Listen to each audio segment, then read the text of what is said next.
Semoga Buya dan Umi sekeluarga diberikan kesehatan dan dimudahkan semua urusan baik, urusan dunia maupun akhirat. Amin. Afan izin bertanya Buya, Silakan. apakah benar seseorang meninggal dunia tergantung dengan kebiasaan hidupnya?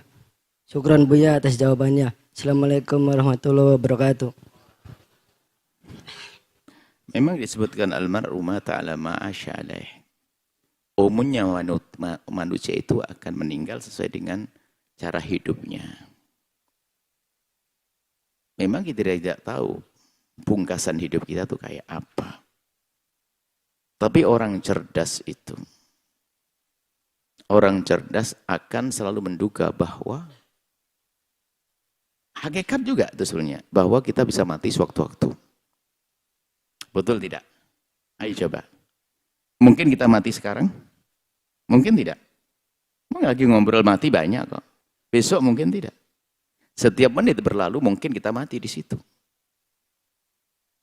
Maka dari itu hendaknya kita membiasakan dengan kebaikan-kebaikan. Supaya kalau mati sewaktu-waktu kita dalam kebaikan. Nah, membiasakan kebaikan itulah dengan ketulusan kepada Allah, maka pada akhirnya juga Allah akan beri husnul khatimah. Mati dalam keadaan dia berderma, sedekah, senang sholat, baca sholawat dan sebagainya, nanti pada akhirnya adalah meninggal dengan semacam itu.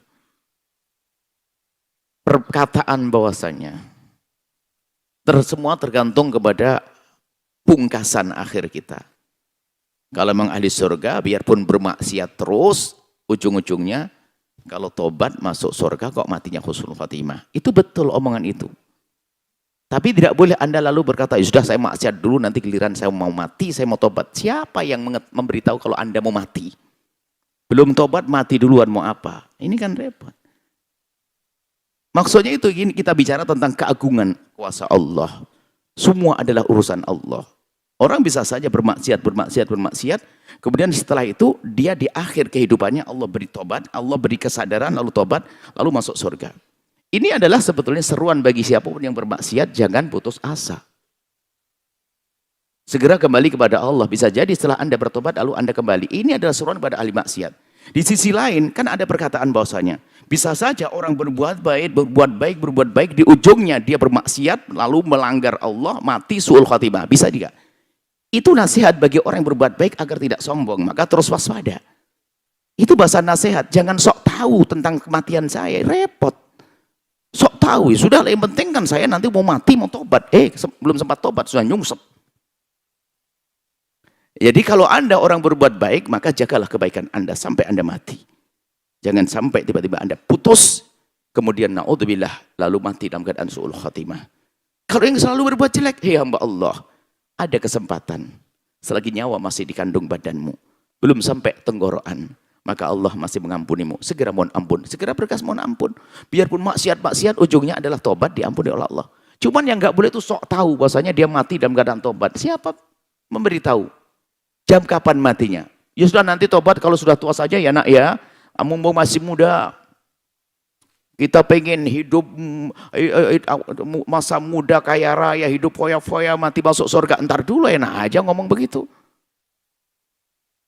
Jadi, siapa yang bisa menjamin Anda mati dalam keadaan tobat? Nggak bisa.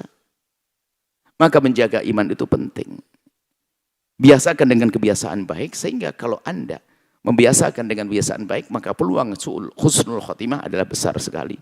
Karena setiap detik yang Anda lewati bisa jadi nyawa dicabut saat itu. Sementara detik-detik Anda lewati dengan kebaikan, berarti peluang mati dengan kebaikan adalah besar bagi Anda yang membiasakan dengan kebaikan. Seperti itu maknanya. Bukan maknanya orang menjadi sok tahu tentang kematiannya. Sudah, yang penting saya berbuat baik terus, kebiasaan nanti pasti husnul khotimah. Ya enggak. Ntar dulu, bisa saja tiba-tiba maksiat, lalu kemudian mati dalam keadaan dimurkai oleh Allah. Nah, pertanyaannya kadang begini, ya kok bisa orang berbuat baik terus, di akhirnya kok bisa jadi maksiat? Nah, dikatakan oleh para ulama, itu sebetulnya kebaikan di mata manusia. Di mata Allah memang tidak baik orang itu. Kenapa? Dia berbuat baik itu bukan karena Allah sepanjang hidupnya. Dia tidak ikhlas dia itu. Makanya su'ul khotimahnya untuk mereka aja.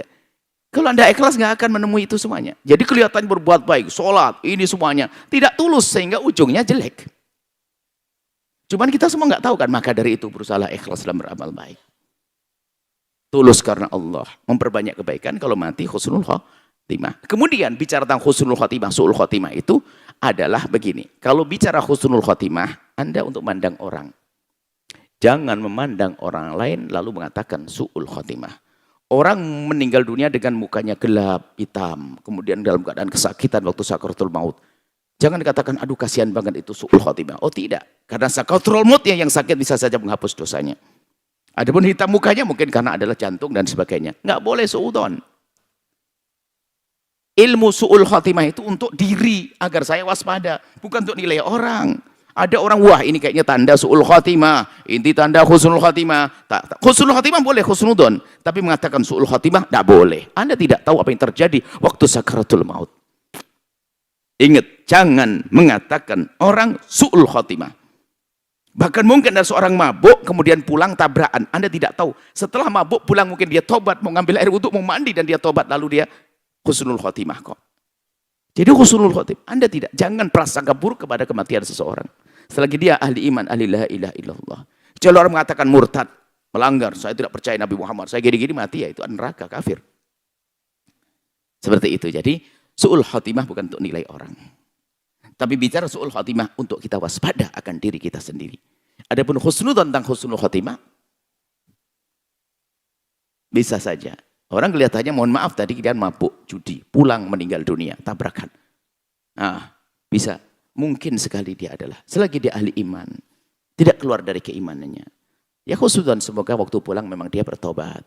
Sehingga dia menyesal, pengen sholat, pengen ini lalu, tabrakan, ada sisa-sisa mabuknya dan sebagainya. Jadi menuduh, mengatakan orang lain su'ul khotimah adalah tidak sah.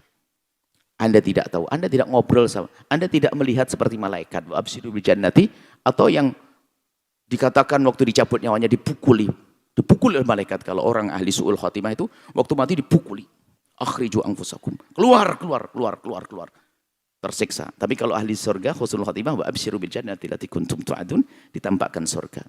Nah, kita tidak tahu itu semuanya. Itu sudah gaib, alam gaib. Kecuali Anda mati bareng dengan dia baru tahu.